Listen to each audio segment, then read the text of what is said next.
Majority Leader. The Senate is considering the nomination of Judge Brett Kavanaugh to serve as Associate Justice on the Supreme Court of the United States. When the noise fades, when the uncorroborated mud washes away, what's left is the distinguished nominee who stands before us. An acclaimed judge whom peers and colleagues praise in the very strongest terms. A jurist whom the American Bar Association awarded its very highest rating unanimously, well qualified. Here's what the ABA says it takes to earn that distinction. To merit a rating of well qualified, the nominee must be at the top of the legal profession in his or her legal community, have outstanding legal ability, breadth of experience, and the highest reputation for integrity, and demonstrate the capacity for sound judicial temperament. This is the nonpartisan test that my friend, the Democratic leader, among others, used to call the gold standard. Well, Judge Kavanaugh passed that with flying colors. So to be clear, this seal of approval comes from the ABA's Standing Committee on the Federal Judiciary, an independent entity within the organization.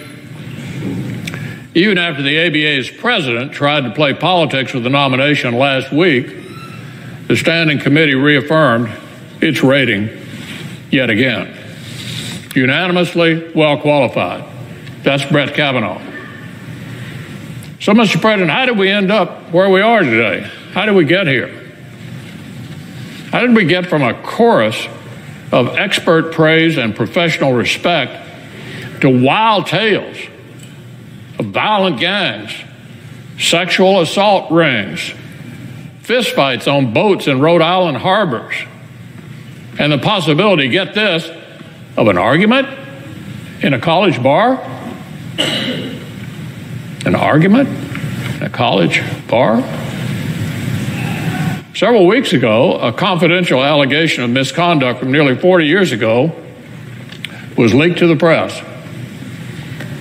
Since then, other allegations have poured forth. Many were just patently ridiculous. Feeding frenzy of ridiculous accusations. Well, while some cheered on the feeding frenzy for political purposes, Judiciary Chairman Chuck Grassley and his staff rolled up their sleeves and went to work. They promptly investigated the varied allegations that materialized at the last minute. Chairman Grassley reopened the public hearing so Dr. Ford and Judge Kavanaugh could speak directly to those claims under oath. That was after, by the way, he offered Dr. Ford the option to tell her story at any place of her choosing, either here or in California, either in public or in private, either with staff or with members, an offer that, according to Dr. Ford's testimony, was seemingly never actually communicated to her by her lawyers, despite a professional requirement to do so. Now, of course, the FBI has completed a supplemental background investigation and delivered its results to us here in the Senate. Mr. President, this is now the 7th time the FBI has thoroughly reviewed Judge Kavanaugh's background. 7 FBI investigations. So what have we learned? What do the facts and the evidence tell us after 7 FBI investigations? The fact is that these allegations have not been corroborated. None of the allegations have been corroborated by the 7th FBI investigation. Not in the new FBI investigation, not anywhere. So none of these last-minute allegations have been corroborated, as is confirmed by the 7th and latest FBI investigation. As Chairman Grassley stated this morning, neither the Judiciary Committee nor the FBI could locate any third parties who can attest to any of these allegations. No backup from any witnesses, including those specifically named as eyewitnesses by the people who brought the allegations in the first place. Let me say that again. No backup from any witnesses, including those specifically named as eyewitnesses by the people who brought these allegations. In addition, one person has completely recanted their whole wild story. Another accuser went on television and backpedaled from many of their own ridiculous charges. So the facts do not support the allegations levied at Judge Kavanaugh's character. Instead, many of the facts actually support Judge Kavanaugh's strong, unequivocal denial, which he repeatedly stated to committee investigators under penalty of felony, which he firmly restated under oath last Thursday before the full committee and the American people, which aligns with the testimony of hundreds, literally hundreds of character witnesses who've known him over the years. For goodness sake, this is the United States of America. Nobody is supposed to be guilty until proven innocent in this country. Nobody is supposed to be guilty until proven innocent in the United States of America. The Senate should not set a fundamentally un-American precedent here. Judge Kavanaugh's right to basic fairness does not disappear just because some disagree with his judicial philosophy.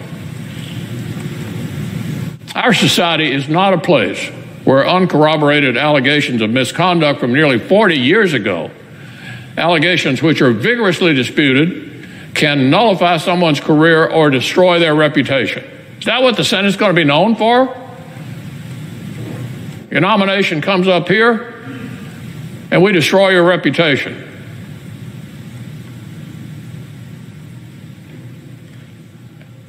That's what the Senate is going to participate in? So above the partisan noise, beyond this shameful spectacle, which is an embarrassment to the Senate, what will endure are the actual facts before us. The actual facts. Upon reviewing them, only one question is left for us to answer. Is Judge Brett Kavanaugh qualified to serve on the United States Supreme Court? Well, Mr. President, there's a good reason the political opponents of this nomination have never wanted to litigate that issue. Oh, no. They don't want to talk about that. There's a good reason why they let the politics of personal destruction run away ahead of the facts in an effort to dodge that very good question.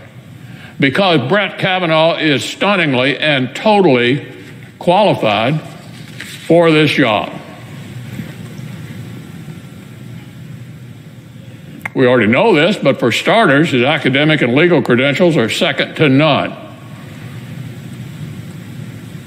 From Yale with honors, then on to Yale Law School, then came not one, not two, but three clerkships in our nation's federal courts, ending up with Justice Kennedy. His career continued with work in the Office of Independent Counsel and the Office of White House Counsel, and that was only the beginning. For the last 12 years, Brett Kavanaugh has served on what is widely considered the second highest court in our land, the D.C. Circuit Court of Appeals, written more than 300 judicial opinions.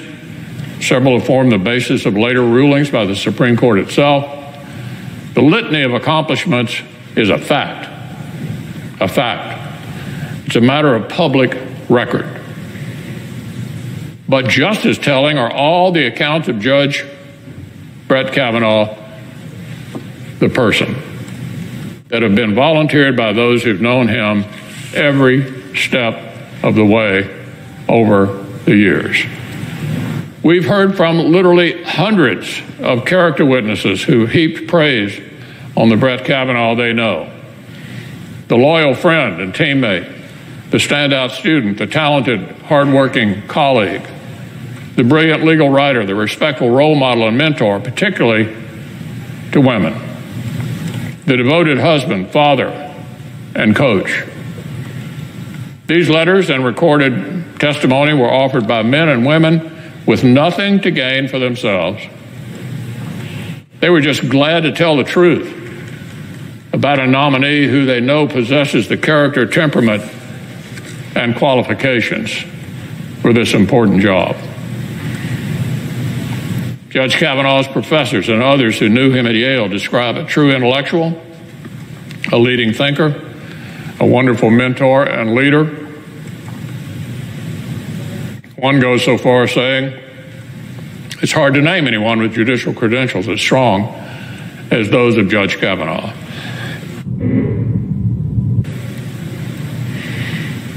His former law clerks, in full-throated support, say that Judge Kavanaugh's work ethic flows from a fundamental humility.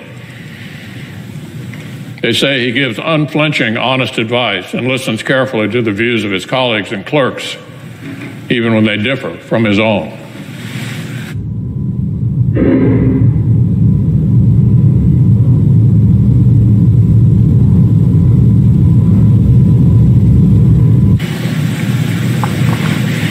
His peers here in Washington of all political persuasions haven't minced their words either. They deem him, quote, unquestionably qualified by his extraordinary intellect, experience, and temperament, and warn the Senate not to miss this opportunity to, quote, put such a strong advocate for decency and civility on our nation's highest court.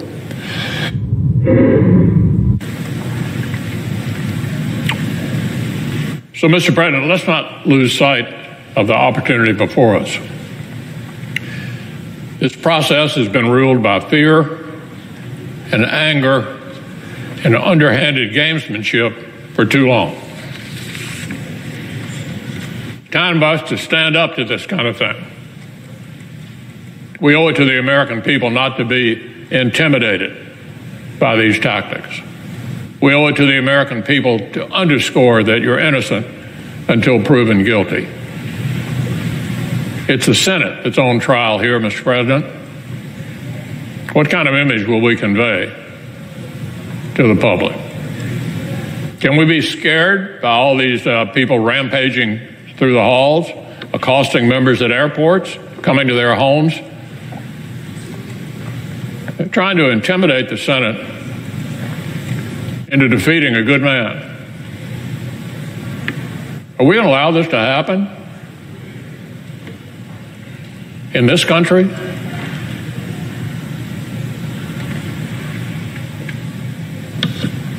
So, we will not pretend that partisan histrionics take away the basic fairness that every American deserves. We will not be hoodwinked by those who have tried hard to smear this good man, to drag him through the mud.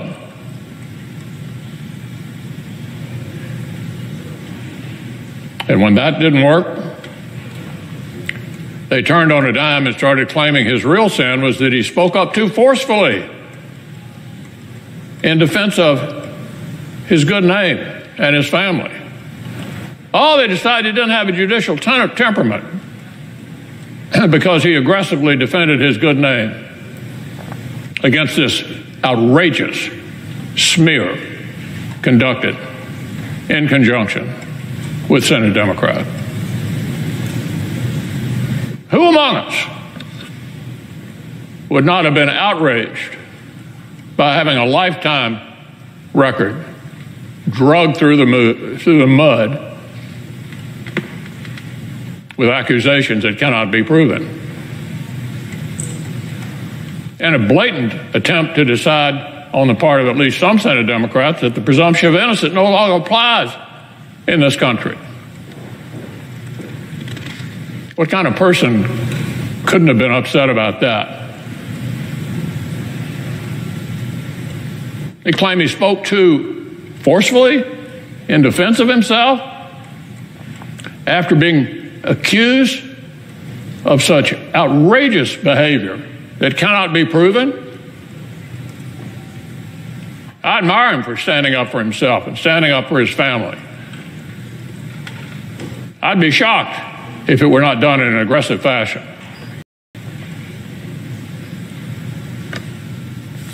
For goodness sake. So let's reclaim this moment for what it should be.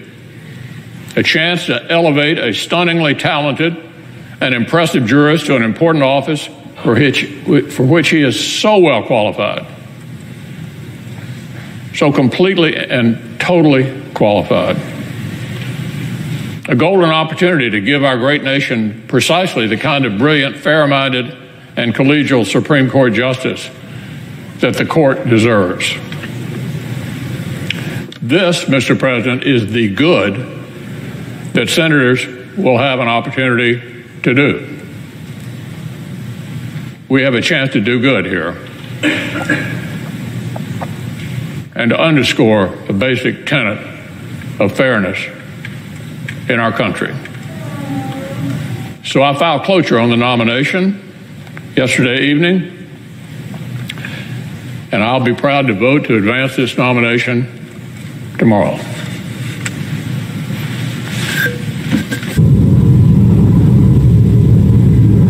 Mr. President. Minority Leader. Are we in quorum? We are. I ask unanimous consent the quorum be dispensed with. Without objection. Mr. President, it's another morning in the Senate and another partisan diatribe coming from my good friend, and he is my good friend, the Majority Leader. Instead of looking at what happened, that a young woman came forward because she felt compelled to, knowing she'd risk so much on herself, which unfortunately has happened, he seeks to blame somebody else. In this case, the Democrats. Let's remember, Dr. Ford came forward before Judge Kavanaugh was even nominated. Dr. Ford came forward and called up two people before anyone even knew of her allegations, including one, a hotline from the Washington Post, according to her testimony. And our colleague, my colleague here, has engaged in a giant kabuki game. He knows how believable Dr. Ford is. He knows how the American people, a majority of them, believe Dr. Ford was telling the truth rather than Judge Kavanaugh. He knows that any focus on Dr. Ford would bring more feelings that Judge Kavanaugh is the wrong person for the Supreme Court. But he can't attack Dr. Ford because of her credibility greater than Judge Kavanaugh's. And so he attacks, quote, Democrats, increasing the partisan rancor and basically the fundamental lack of getting to the truth in this chamber. I'd like to ask the Majority Leader a few questions based on what he said a few minutes ago. He said that this debate has been filled with partisan histrionics. Mr. Leader, are you accusing Dr. Ford of engaging in partisan histrionics when she came forward? He said that the politics of personal destruction is rampant. Again, Mr. Leader, are you accusing Dr. Ford of engaging in the politics of personal destruction? He talked about people being intimidated. Again, Mr. Leader, Are you accusing Dr. Ford of intimidating the Senate because she had the courage to come forward? And he talks over and over again about the outrageous smear. Mr. Leader, it's about time you came forward and came clean. When you say outrageous smear, you're really referring to what Dr. Ford said. But you can't say so because everyone knows that kind of rhetoric would be outrageous. But it's her testimony that got this whole thing going. Her testimony required by one courageous Republican who said he wouldn't just rush things through, as Leader McConnell attempted to do. And that's why there was a hearing. Not any Democrats, none. I said yesterday that the leader is telling one of the greatest mistruths I've heard on the floor, that Democrats have delayed. Again, Mr. Leader, what power do we have to delay? Isn't it true that you set the time and place of hearings, or your committee chairs do, and you set the time and place of when we vote, with no effect from the Democrats, no influence by Democrats? If you've delayed, Mr. Leader, it's because you've delayed. If there's been delay, Mr. Leader, it's because you've delayed. But ultimately, Dr. Ford came forward and won America's hearts. And our Republican colleagues were upset because that might derail their headlong rush to put Judge Kavanaugh on the Supreme Court. Led by Judge Kavanaugh at his return testimony, and by President Trump and by Leader McConnell, they've tried to misdirect the whole issue away from Dr. Ford, who is the cause, the reason we are debating all of this, and towards other bogeymen, many of whom happen to be Democrats, coincidentally. It's wrong. What our Republican friends are doing, what my dear friend the leader is doing, is demeaning to Dr. Ford. And demeaning is the last thing Dr. Ford and others who have gone through what she's gone through needs now, or deserves now. So I would say to the leader, if you're talking about partisan histrionics, if you're talking about politics of personal destruction, if you're talking about being intimidated, if you're talking about outrageous smears, you are really accusing Dr. Ford of all those things, not anyone else, because she is the reason we are all here in this type of discussion. And no Democrat importuned her to come. No Democrat. Senator Feinstein tried to respect her wishes and not make it public. That was not a political instinct, that was a human instinct. As I understand it, Senator Feinstein's staff called each week and said, do you want to go public now? And Dr. Ford said no, and Dianne Feinstein respected it. Now, because she did that, our Republican friends are accusing her of manipulating. Manipulating what? Dr. Ford's desire to keep this private? And we heard what Dr. Ford said. She wrestled with deciding whether to go public.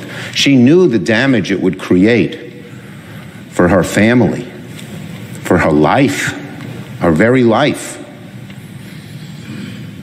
But she decided she had an obligation to come forward. She decided she had to. I believe her. A large number of Americans believe her. But even if you don't believe her, and you choose to believe Judge Kavanaugh, don't demean Dr. Ford, which is exactly what you're doing. It's a shame.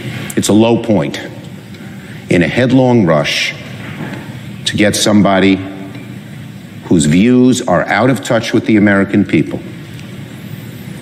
who would, in all likelihood, greatly limit women's health care and women's right to choose, who would greatly constrain health care, who would allow the president to this overreaching president to overreach with no constraint.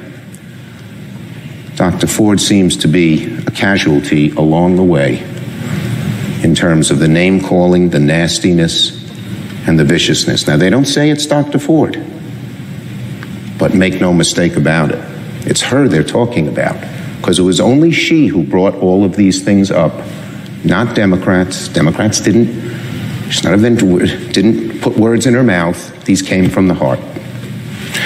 Now, I'd make three final points about the documents that have been released late last night.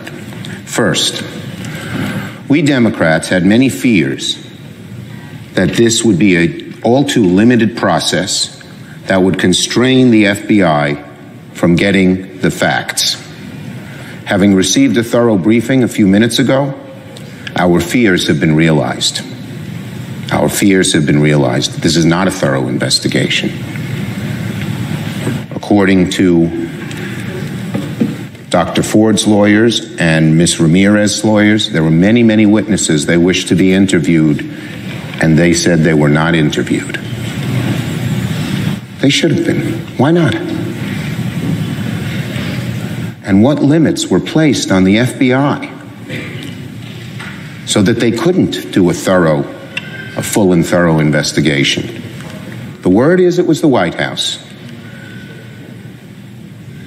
importuned by some of the Republican Senate staffers here. Well, the White House has two choices. They can admit it, or if they deny it, they should at very minimum make the directive that they sent to the FBI public. If the White House didn't limit what the FBI normally does when they do one of these background checks, it sure seems they did, given what the limited number of witnesses, or the so many witnesses who weren't called, who should have been. Make it public. Let the American people see whether it was truly limited or not. And what else should be made public are these documents that we're allowed to look at. First, again, the idea that this should be full and thorough and open and available is once again belied by the pettiness of the Republican side in the White House. There's only one document for 100 members to see in the course of a day. That's very hard to do, and there's a lot of documents. There's only one copy of these documents. Why weren't there 10 copies in that room? What the heck is going on here? But it's just a pattern of limiting access to facts, limiting access to truth, limiting access to what the American people ought to know. And so I reiterate my call, particularly after receiving a briefing about what the documents contained, that they be made public.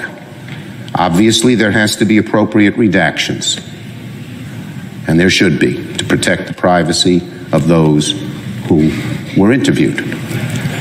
But there's no reason on God's green earth that those documents can't be made public. Let the American people decide. Leader McConnell said from the very beginning, to the effect he's going to rush this through, starting with not releasing documents, followed by constraints from our Senate Republican colleagues on what should be, on limitations on the FBI's ability to do the new background check, all the way to this morning with one document in that room. The White House and the Republican side here in the Senate has attempted to rush this through, regardless of the facts. It's wrong. It jaundices relationships between the sides in this body, which we all want to be better.